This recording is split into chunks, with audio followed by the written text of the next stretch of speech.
Well, it's Thursday, and you all know what that means. That means, as you know, we continue with more New Japan Pro Wrestling with the best of the Super Juniors with Day 4. Now, we're only going to focus on the B block matches only. We're going to see who's going to get their next 2 points, who's already ahead, who's currently undefeated, who is still winless, the whole shebang. And then, of course, we move on with TNA Pro Wrestling. As you know, the biggest main event is about to happen, which, of course, the Champions Challenge. In one corner, all of TNA's champions will be in the same team, while the challengers will be in the other. Or as this is going to be one epic battle that I don't think anybody don't want to miss. So get on the TNA tour bus and let's enjoy this entire epic match. And then we move on with Ring of Honor having a various proving ground matches involving the World Television title, the tag team titles, and the women's title. But first things first, we're going to review Sendai Girls' much recent event that took place on May 10th in Shin-Kiba. This one features no title matches, but certain matches will play a role into that in the future. And then, of course, we cap up this show with, of course, news updates to give you guys updates what's been going on in the world of pro wrestling, such as what events are thrown out, who's booked, what matches are set, and developments that are happening in the world of pro wrestling. So, let's get ready for another episode of the Deleted Wrestle Zone.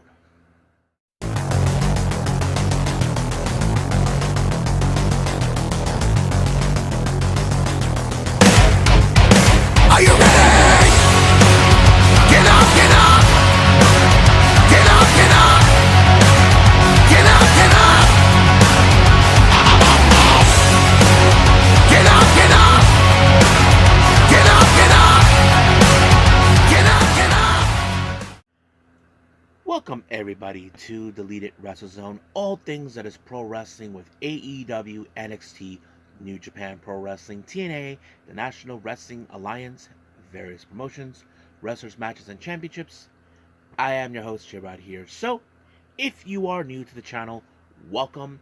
This is a channel where we do a lot of pro wrestling reviews from various promotions, not only here in the United States, but also in Japan, Mexico, Canada, Europe, the UK, anywhere in the world where pro wrestling is not as big, but it continues to grow.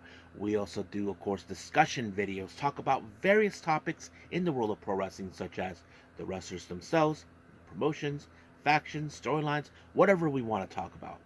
We also do more news updates. If I'm unable to put it on this episode, I can put it on a separate video by itself. We also do real-timing news updates to keep you guys on alert if something has happened in the world of pro wrestling that needs to be addressed ASAP. We also do the Unagi Sayaka Watch and various other cool things as well.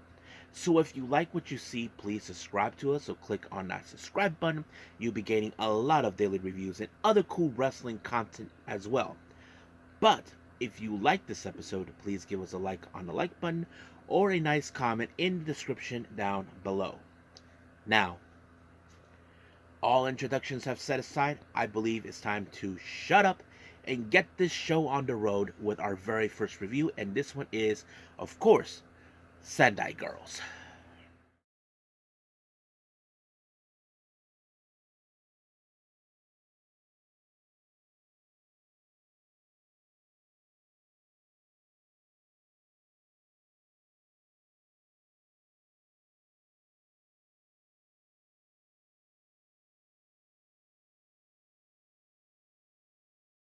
Okay, Sendai Girls. This recently took place in Shin-Kiba First Ring on May 10th. This one didn't have no championship matches, just to put that on the record. But let's talk about every match start to finish. Our first match we have, of course, coming from Evolution Zones, takes on the rookie Yuna. Now, of course, Yuna has to learn a lot in this match. Now, she's facing a powerhouse wrestler, if you guys probably noticed that. Now, much like Zone, she does have less of experience. She's been with Evolution for almost a year now, so she is growing exponentially. Not to mention, she beat her own teammate in the first year anniversary show. But nonetheless, you can say that Zone's put out one hell of a fight against her and picked up the win when she applied a high-flying lariat off the top of the corner side, and just like that, she picked up her win. Now, our next match, we had a very unorthodox type of match. We have the comedian Sakura Iroda taking on the big girl Yu. Yeah, so you probably ask yourselves, how is this a very interesting match? Simple. If you guys ever seen Sakura Iroda, she is a funny wrestler. She does these comedic things happen in the ring. Now, for example, one time during the entirety of the match, she threw you on the other side of the ring, outside of the ring actually. She was about to do a tope suicida, but failed. Yeah, I think he was like, what just happened? So basically, she was like, had no idea. And then, of course, you was this close to panking her by getting on top of her. But if you guys ever seen, you know that she likes to put both her fingers like this and go up the butthole just like that. I don't know if that would have been effective, but unfortunately, in doing well because you was the one who picked up the win when she applied a big splash, and just like that, she won. Now, our next match, we have an interesting tag match. We have Chi Chi from Evolution. She teams up with Veni, who will be facing against Miyuki Takase and Mika Iwata. Now, Veni is scheduled to face against Mika Iwata for the Sendai Girls World title. Remember, Veni had that title before, about a year ago, but now she doesn't have it. Now she wants to reclaim it. But Mika Iwata, who is one of the homegrown girls in Sendai Girls, is determined, of course, to make sure that this belt does not go to any outsider, especially someone like Veni, who is not a homegrown. But Veni did had a good, capable partner, Chi Chi. We have seen her development, but unfortunately, that wasn't good enough because Takase was able to apply a brainbuster onto Chi Chi to pick up the win. I'm sure Veni will get a little payback for that match, but right now she needs to focus on later on when she has her title match against Iwata. Now, our next match, we have Anaki Ryo Mizunami taking on the Queen of Hardcore, Shizako. Now, this match was so intensified. You probably would say you probably would think why. Well, as I said the word, Dash. She's the queen of hardcore. She uses all. She even tried to use chairs for Christ's sakes, but not in the ring, outside the ring. She knows that she's not in a hardcore match, so that kind of sets it up. But you would think that somehow one has to beat the other. But unfortunately, that match did not go exactly like they would have gone to, because it ended in a time limit draw after 15 minutes. So, I mean, it was a good match. Nothing too significant about it, but it was a good match. Not gonna lie. In our main event, we have Miyu Momono. She teams up with Yurika Oka. They take on Nanami, and of course, Big Hash Shihiro Hashimoto. Now, you would think because in this match that Nanami, who is one half of the tag champions, and Big Hash, who is one of the top stars in Sendai Girls, would have been the factor of this whole thing. No, we have seen Yurika Oka. Yurika Oka has grown a lot, but she teams up with Miyu Momono for Marvelous. Now, you would say that, oh, she's the enemy, but it seems they got close enough to be good friends. I mean, Yurika has gone to Marvelous before, but the craziest thing is, it was Miyu Momono who picked up the win when she pinned Nanami. And of course, this is a crowning moment for them. However, as I said just a while ago, Nanami is one half of the tag team champions. Her tag partner is Ryo Mizunami. Now, what does that tell you? Oh, that's right. That means they have a right to challenge.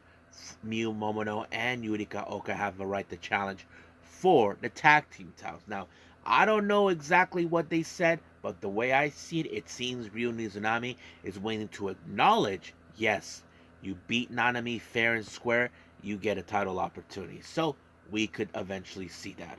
So I'm looking forward to it, but we'll see what happens down the line.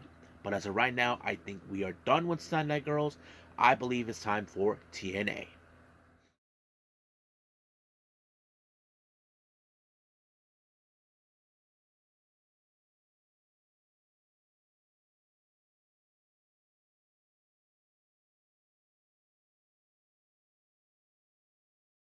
Oops. I didn't say TNA, did I? I just did say it. It was supposed to be New Japan with the best of the Super Juniors.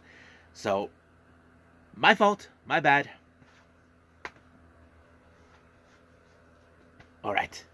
Got that out of the way. Now, as I said before, we continue with more of the best of the Super Juniors. We're in day 4 right now. However, we will pay attention only to the B block matches. Now, the last episode, we talked about, of course, the A block matches. Now, let's talk about the B block matches. Our first match, we have Francesco Akita versus Kushida. Now, we know they have come across each other before in the past, even when they challenged each other for the IWGP Junior Heavyweight Tag Team titles. But now this is a singles competition. Now, you would think that Kushida, who is possibly fan favorite in New Japan, would have been a factor. Francesco Akira, who is part of the popular group of the United Empire, will also play a factor. But no, I mean, they did a pretty amazing job, tried to outdo each other. But unfortunately, it was Kushida who was being more methodical in this match. He targeted the left arm of Akira, and I have to say, a smart move on him. It weakened him much as possible until he applied the hoverboard lock, allowing himself to get his next 2 wins. That means right now he is in a total points of 6. So far, he is currently undefeated in the B block. So that means he has 3 wins and no losses. As for Akira, well, he has 1 win and 2 losses. So it's still not over just yet, but we'll get to there. Now, our next match, we have Doiki versus Drilla Maloney. I have to say, many people were pulling through for Doiki. For me, he's one of my 2 picks to win this tournament because he has grown so much. He was like the weakest link when you first meet him, and now he's grown. Not to mention, he picked up 2 excellent wins against the top junior heavyweight, Hiromu Takahashi. But what would be different now with Drilla Maloney? With Drilla Maloney, he is a guy who doesn't give a damn about anything. He will go great lengths to win, even if he has to go all out on him. And that's exactly what happened. He applied the Drilla Killer, and just like that, it was over. But however, they're currently right now each with 2 points each, with 1 win each, and of course 2 losses. So as I said before, it's still not over. Now our next match, well, Sho showed up, dragging Ninja Mac, and then of course he put him in a mat, and then of course he pinned him. However, Ninja Mac showed up, the real Ninja. He had a phony. According to what I understand, the day before the matches I did not review, Sho took off his mask and he used it. Sho is a piece of garbage, guys. You know what he tried to do? He is trying to cheat his way to win. He claims he's the best. I'm undefeated. No, he's just a punk who doesn't want to lose. And that's exactly what happened. Of course, Sho would do whatever it takes. And not to mention, there was a moment when Ninja Mac even, of course, played his own game. He used the decoy against them, and it didn't work. And then, of course, like always, Sho low blowed him, and then, of course, schoolboyed him. He wins this match, and they're currently he gained 2 points, so he has the total of 4 points. 2 wins and 1 loss. I just hope Sho does not win this tournament. Someone needs to take that belt off of him. And then, of course, Ninja Mac, much like him, 4 points with just 2 wins and 1 loss. So, yeah, that's how it ends right there. Now, our next match, we have Dragon Dia versus Hiromu Takahashi. Now, this turned out, the first 2 days of the best of the Super Juniors have not been a good thing for Hiromu. He lost 2 straight up matches, and I think that's embarrassing. One with Ninja Mac, and I believe the other one with Doiki, and I think that's the most embarrassing thing that he's ever been in. But however, could Dragon Dia make it number 3 for him? I have to say he could have done that, but however, it was the Time Bomb 2 by Hiromu that picked the win and picking up his first 2 points. Now he has to catch up. But as for Dragon Dia, he is currently right now at the bottom of the barrel. He is not. He is currently winless with 3 losses. Now, our main event, we have 2 guys who actually know each other too well. Taiji Shimori faces against Robbie Eagles. Now, the reason I say they know themselves too well, when Taiji Ishimori first joined Bullet Club, he recruited Robbie Eagles as the newest member. And of course, we all know what happened. Robbie Eagles turned his back on Bullet Club, joined Chaos, and whatnot. However, now the situation is different. But however, there was a moment where there was time where Robbie Eagles was holding the back of his neck. I don't know if it was hurt or not, but it was Taiji Shimori that walked out when he applied the bloody cross, and just like that, it was completely over. He wins this match, but unfortunately, this is how it goes. He is currently also, much like Kushida, he is currently undefeated. He has 3 wins so far. As for Robbie Eagles, 1 win and 2 losses. But as I said before, we're not over just yet. But we will see what happens as we progress here and out. I think we're done right now with New Japan. And now I can finally say, yes, it's now time for TNA.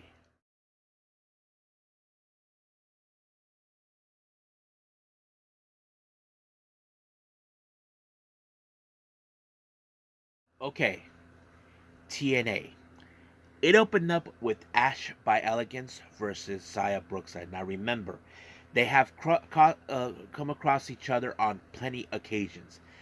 First time they faced each other, Ash by Elegance won that match by cheating, all thanks to that stooge. Second time, well, uh, things didn't go by Ash by Elegance, and then Zaya Brookside won that match. However, she was willing to give her jewelry of knuckles, brass knuckles, back or something, and that's exactly what happened. Now, you would think that maybe Zaya Brookside would probably pick up another win, but unfortunately, it did not go well exactly for Zaya Brookside. Uh, Ash applied a Swanton bomb and just like that picked up the win. However, the referee was intending to return the property back to Ash, but no, Ash decided to be cocky and have Zaya return it herself. Well, she kind of did when she knocked her out with her own property. Well, Ash may have won the match, but Zaya gets the last laugh. So yeah. Now, we do see a little video package from Rosemary reflecting on what the situation, saying that Havoc is gone. Now, I don't know exactly what that means. I don't know what, but I'm kind of curious where they're going to go from here on out with her. So let's just wait. Now, there was a little interesting backstage segment between Kushida and, of course, uh, the director of Authority, Santino Marella. So he asked him, "Listen, are you okay? I mean, after your match with Jonathan Gresham, he said he was not feeling okay, but he's better. But he said that when he had that interaction with them, that he wasn't feeling too well. So he just wanted to make sure he was okay. So I don't know exactly what's going on, but it's kind of interesting where they're going with it. Now, our next match, we have Alan Angels versus Leon Slater. I have to say, what a great match. I mean, this is like a proper X Division title match we definitely could have. But Leon Slater, who, if you guys ever seen him, this guy is phenomenal. One of my favorite moves of him that has been recognized is called the Swanton 450. Yes, he does like a move of a Swanton bomb, but somehow maneuvers it into a 450 splash. That's how he makes his wins, and that's exactly what he did to Alan Angels when he picked up the win. However, the party was crashed in the celebration when Khan showed up, and then he decided to snap the neck of Alan Angels. But I don't know what Leon Slater was thinking. He decided to get involved with Khan, and I have to say I give him that. But was it wise? I would say no. But he better watch his back. Now we do see a little interview with Gabby AF towards Jake Something about the last few weeks. So apparently Jake Something blames the one person who caused his last few matches, and that was Diener, and then he sucker punched him. So yeah, their friendship is completely over again. Now, Gia Miller went to talk to Speedball Mountain, as you know. They won that tag match where one of them will be the team that will face each other for a shot of the X Division title. Now, of course, this is something they know it was bound to happen, but it has to be done. And they are willing to respect each other no matter what. And I think that's important. So they did their respect. And of course, Gia Miller had. They looked at Gia's like, "Come on, join the party here." So I thought it was great. Now, our next match we have, of course, is Frankie Kazarian versus Steve Macklin. Now, Frankie was thinking that Macklin was wasting his time going after the Rascals. Now, keep in mind the Rascals left them high and dry. I mean, they were in a good alliance, but Macklin, who I feel he should not interact with people, he's more of the lone wolf, in my opinion. You would think he would pick up a win, but however, Trey Miguel gets involved in this match, unaware because of this distraction. Zachary Wedge showed up and used the spray onto Macklin, and then of course Kazarian applied the Fade to Black, winning the match. So it just went up that way. Now, last week we saw Gail Kim went looking for Giselle Shaw, and she found her, so they had a little talk. Giselle Shaw is still thinking about that whole situation. Gail Kim has always believed in her, saying that you don't need people to rely on to win. But Gail Kim decided to guide her to succeed. So basically, you see where Gail Kim extended her hand, and of course, Giselle Shaw reached out. So I'm sure she'll learn from the best, and I think that's going to be a very important storyline we definitely going to be following. Now, we do see a very interesting interview with Tom Hannafy talking with Mike Santana, talking about his addiction, his daughter, and all this other stuff. He had to pour his entire heart out with the whole thing, and it must have been difficult for him, but nonetheless, he is better. So we'll see what the future lies for him in TNA. I'm sure I wouldn't be surprised if he will be going after the top title. That is something I would like to see. What do you guys think? Should he go for the TNA World title? I say hell effing yes. Now, our next match we have the Champions Challenge. Now let's begin with the challengers. We have Broken Matt Hardy, Ryan Meneth, Spitfire, Danny Luna, and Jody Threat, Steph Delanders, Sammy Callahan, Eric Young, and of course, say his name and he appears. I believe in Joe Hendry. Yep, he showed up. Now we have on the other side the champions. The X Division champion Mustafa Ali, the digital media champion Laredo Kid, the Knockouts World Champion Jordan Grace. We have Masha Stein, one half of the Knockouts tag team titles, and then of course the System, Alicia Edwards, who is one half of the Knockouts titles. The tag team champions Brian Myers and Eddie Edwards, and Moose. Now, many of you probably would have thought, however, this is a very interesting thing. The honesty thing is, can both sides can coexist in their own respective teams? I think that's a pretty good factor of this match. I would say they would have gone exactly according to plan, but however, you saw moments where, of course, Ali was being a trooper, saying, "Let me deal with this." The System decided, "Nope, sorry, pal." They decided, and Ali felt disrespected. He walked out.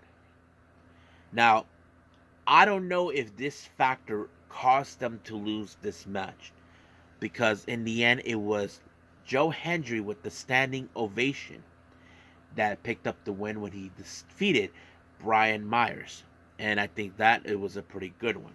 Now I'll explain a little bit about that. In the post match, we saw PCO. I don't know what is going on. And then he pulled out a bag, pulling out all sorts of stuff, like he was looking for something. And then he pulled out, like, seems like a black rose to me, and handed it over to Steph the Ladders. I'm like, holy Sheeta. Holy cow. I'm kind of curious where this storyline between these two are going, but yeah. Now, as for what happened with Ali, this is my theory that's going to happen. I think the system are going to say that Ali was at fault at this because he did not believe in the system. They're going to go with that. Ali's going to say something different. He's saying that you should have trusted Ali. So I wouldn't be surprised if, by some unknown reason, that the system is going to force him to lose his X Division title in some way. I wouldn't be surprised at that. But we'll just wait and see. So I think we'll just leave things as it is with TNA and move on with our last and final review, Ring of Honor.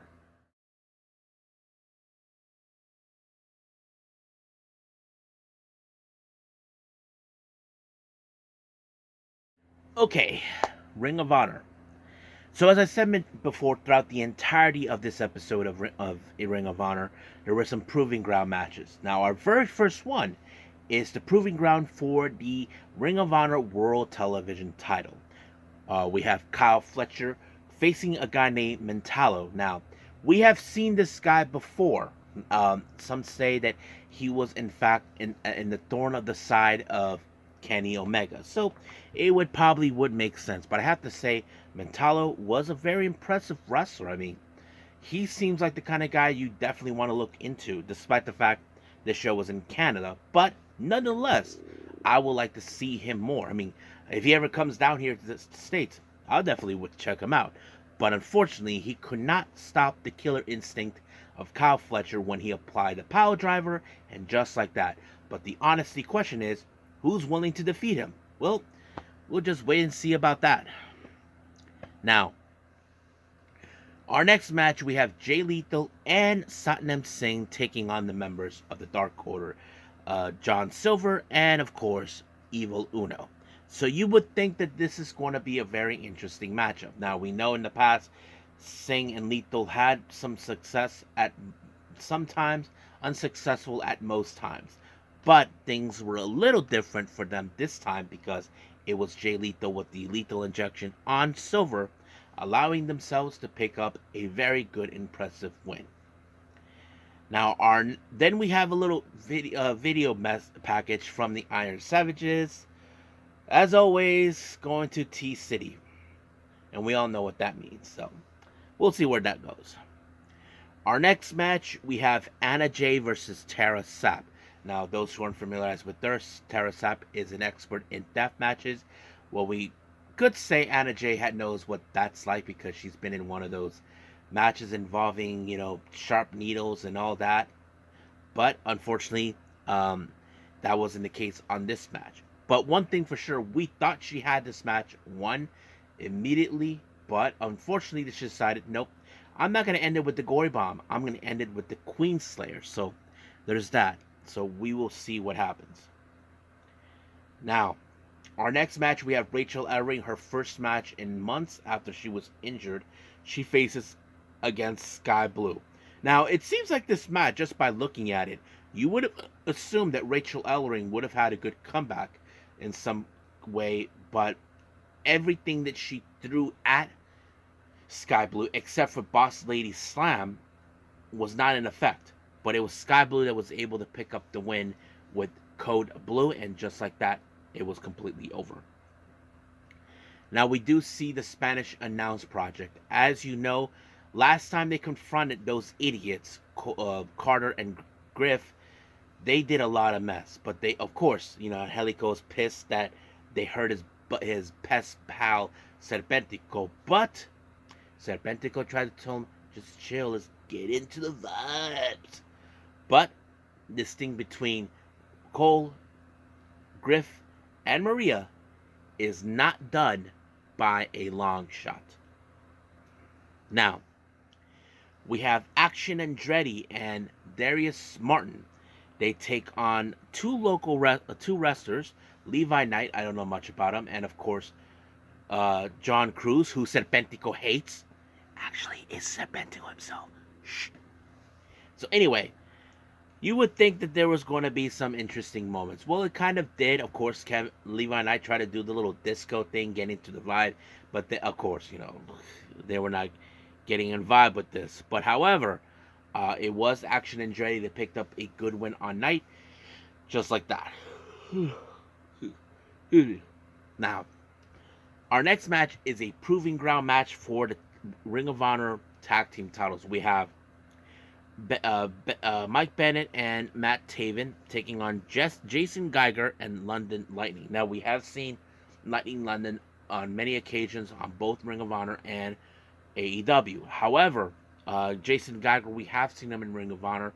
He does have like that MMA background type, and I have to say it was good. I think this match was pretty good. I mean, I would have loved to see what Geiger and Lightning could have done if they would have withstand 10 minutes, because here's the thing. Taven and Bennett do have a match that they cannot get over, and that match was against the Infantry. They lasted 10 minutes, and they knew that the clock was ticking, so they were able to pick up the win when, of course, Taven applied the Rockstar Supernova, and just like that, it was over. Now, our next match, another proving ground match, is for the Ring of Honor World Women's title, Athena versus Nicole Matthews. Now, you may have seen her in certain promotions such as Defy and other locations. Now, of course, we know that Matthews is a tough SOB, but, tough biatch, as you would say, but you would think that Athena was not going to allow her to pick up the win. That's exactly what she did when, of course, she applied the Eclipse on her and win. However, she was attempting to, of course, once again with her usual shenanigans. And then all of a sudden, Queen Aminata showed up, and of course, Queen Aminata declared her intentions. She was looking at the title, and it wouldn't be surprised. So that is something we definitely could see down the line in Ring of Honor.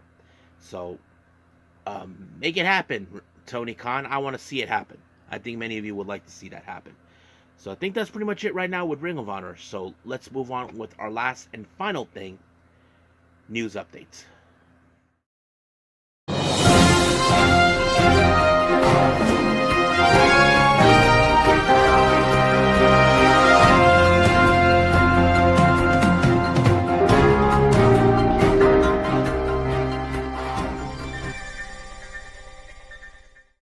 Okay, welcome to our news updates. So let's begin with the promotions updates. First things first, we got GCW. Now, as you know, this coming weekend we have Most Notorious this Saturday. Excuse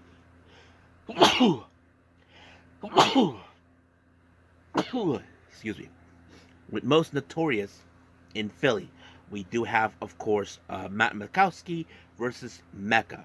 And then the following day at Bridgeway Park for the Sunday night special on the 19th of May, more names have been announced. We have John Wayne Murdoch, Akira, Broski Jimmy, and Ruckus.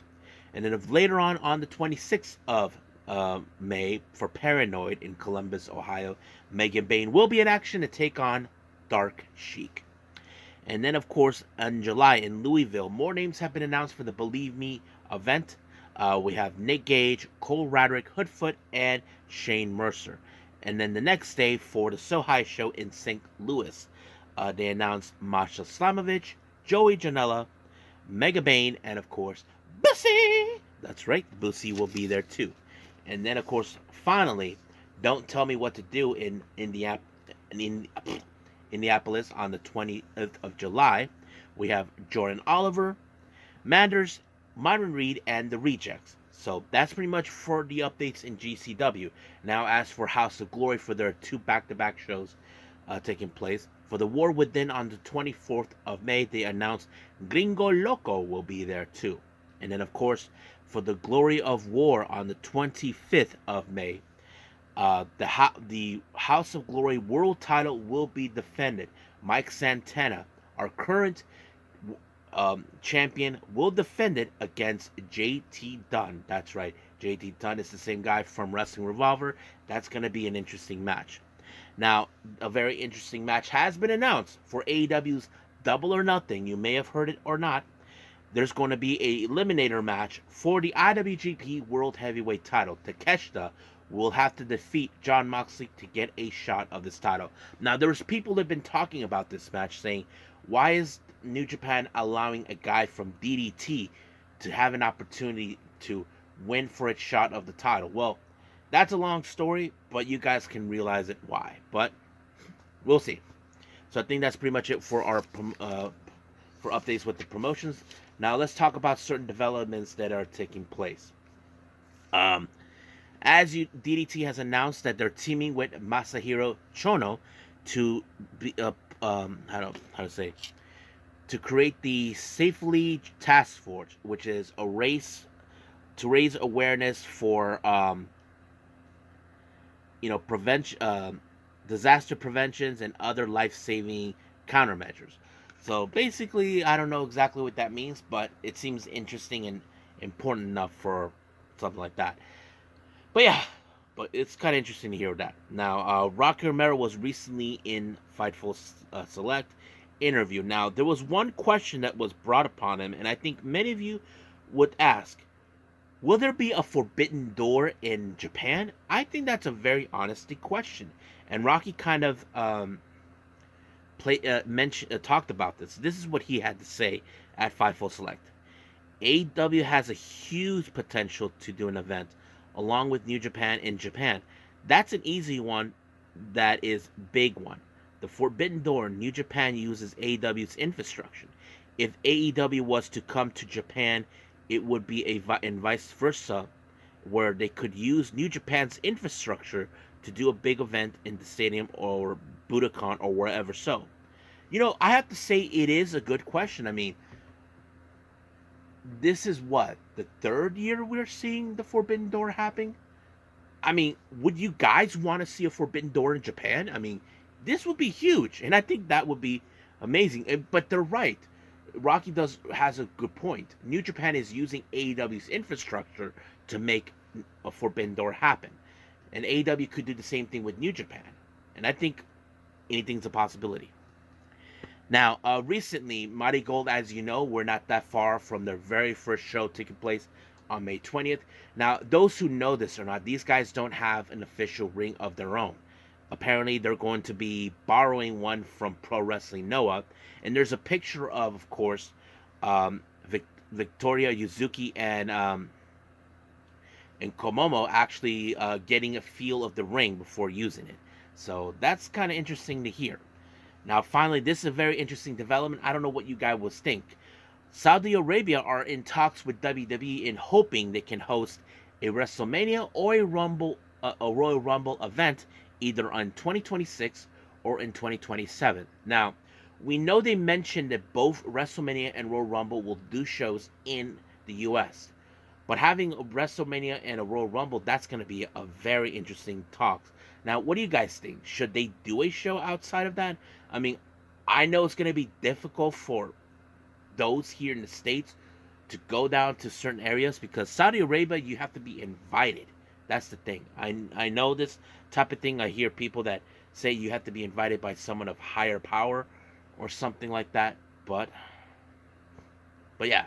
So we'll see what happens. But we'll stay close to this story to see what happens from here on out. So I think that's pretty much it what we have. So let's just call it a day. Well, I hope everybody enjoys this episode. Coming up, as you know, we may not have Rampage for this one. I haven't decided yet what I'm going to do for the next episode. I was thinking maybe NXT Level Up, but we just got to wait and see. Now, don't forget this coming weekend on a Saturday, we do have the upcoming Stardom show, Flashing Champions. I'm looking forward to that, and we'll see where it goes. But I'm going to wing it for the next episode. But also will give me a little time to work on our next discussion video.